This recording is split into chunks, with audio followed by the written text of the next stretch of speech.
Ashes 2025 अपना सारा spark खो चुका है। Does Stuart Broad regret calling this the worst Aussie team since 2010? Do I regret saying that? No. Australia ने England को एक अलग ही वे में डोमिनेट किया है।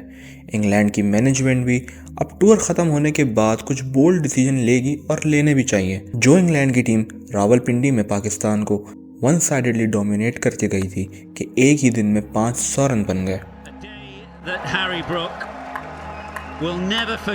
वो फाइनली अब एशेज 2025-26 में कंप्लीटली एक्सपोज्ड हो चुकी है। Frustration for Stokes, but Mitchell gets in the game.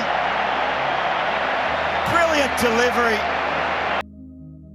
देखो, अगर आप मुझसे मेरा ओपिनियन पूछोगे तो आई वुड से कि केविन पीटरसन जिस तरह की धुआंधार बैटिंग करते थे तो ये इंग्लैंड के लिए इस बेसबॉल अप्रोच का एक ब्लूप्रिंट तो ज़रूर हो सकता है, लेकिन केपी के वे ऑफ बैटिंग में एंड बेसबॉल अप्रोच में बहुत ज़्यादा फ़र्क है।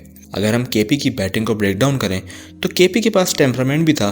केपी वॉज द प्लेयर जो बहुत फ्रीक्वेंटली टेस्ट में अनऑर्थोडॉक्स शॉट खेलते थे। बॉल न्यू हो या ओल्ड, केपी की intent to score big runs कभी डिस्टर्ब नहीं नजर आई, and that's what make him the legend of the game.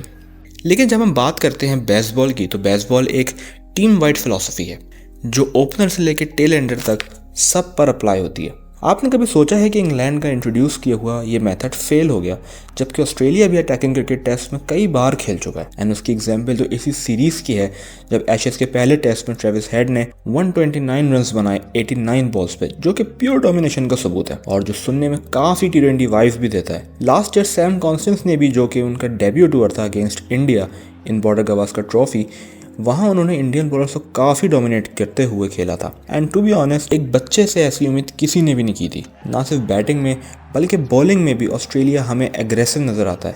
फिर चाहे 2013 की एशेज हो जहाँ मिचेल जॉनसन ने अपना कंप्लीट डोमिनेंस शो किया एंड इंग्लिश बैटर्स पर वो आग उगल रहे थे, या फिर मिचेल स्टार्क की फियर्स डिलीवरीज हों।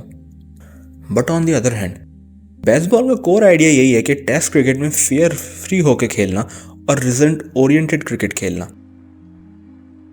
बेसबॉल इंटेंट को इंश्योरेंस से ऊपर रखती है। अगर विकेट्स गिर भी रहे हो तो भी अटैक करना बंद नहीं करती, बल्कि स्टिल हर बॉल को एक स्कोरिंग अपॉर्चुनिटी समझकर फास्टली स्कोर करना चाहती है, ताकि वो अपोजिशन को क्विक डिसीजंस लेने पर मजबूर करें एंड वहाँ से गेम का मोमेंटम अपनी तरफ शिफ्ट कर लें।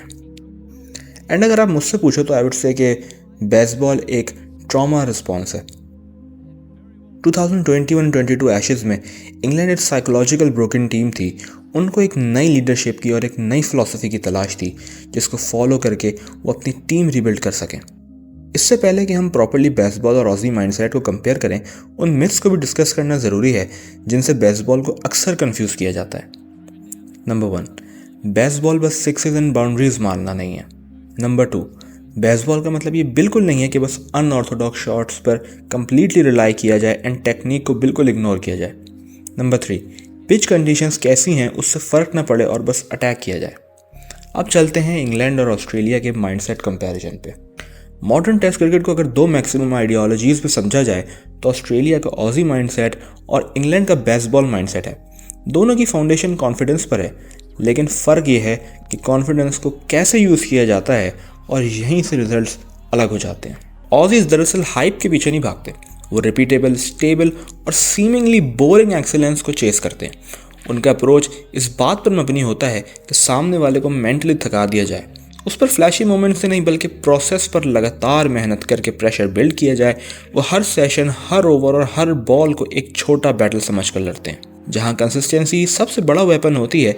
यही वजह है कि मिचेल स्टार्क जो 35 ईयर्स के हैं, एक दिन में 5-6 स्पेल्स करने के बाद भी उनका पेस 145 से नीचे ड्रॉप नहीं होता। चाहे वो दिन का पहला बॉल करें या लास्ट, दोनों में एनर्जी सेम होती है। इसलिए ऑस्ट्रेलिया अक्सर स्पेक्टेकुलर लगे बगैर भी मैच जीत जाता है, क्योंकि उनका फोकस शोर मचाने पे नहीं बल्कि क्वाइटली डोमिनेंस एस्टैब्लिश करने पर होता है। एंड आपने देखा होगा, ऑजीज जल्दबाजी भी नहीं करते। अगर उनके 25 ऑफ 3 हैं तब भी, और अगर 250 ऑफ 3 हैं तब भी ऑस्ट्रेलिया वेट करेगा for the opponent to crack and मौका मिलते ही सारा मोमेंटम वो अपनी तरफ शिफ्ट कर लेंगे। Meanwhile, England tries to control the game by playing at a fast tempo, taking bold decisions and breaking traditional patterns. England की बेसबॉल अप्रोच सिर्फ स्कोरिंग के पीछे जाती है, भले उसमें उनकी विकेट्स जाते रहें। जो कि निशानी है कि उन्होंने टेम्परामेंट को गेम प्लान से बिल्कुल ही बाहर निकाल दिया। इंग्लैंड का मानना है कि if we play without fear the game will bend to our style. यही वजह है कि England wants to force their domination, meanwhile Australia waits for the domination. ये बात तो अब सब जानते हैं कि बेसबॉल एक फेल्ड फिलॉसफी ऑफ क्रिकेट है। अगर आप लोग इंग्लिश कैप्टन होते या आपको अगर इंग्लैंड की टीम रीबिल्ड करने को दी जाए तो आप लोग क्या डिसीजंस लेंगे? Do let me know in the comments. अपना बहुत सारा ख्याल रखिएगा। मिलते हैं अगले वीडियो में। Thank you.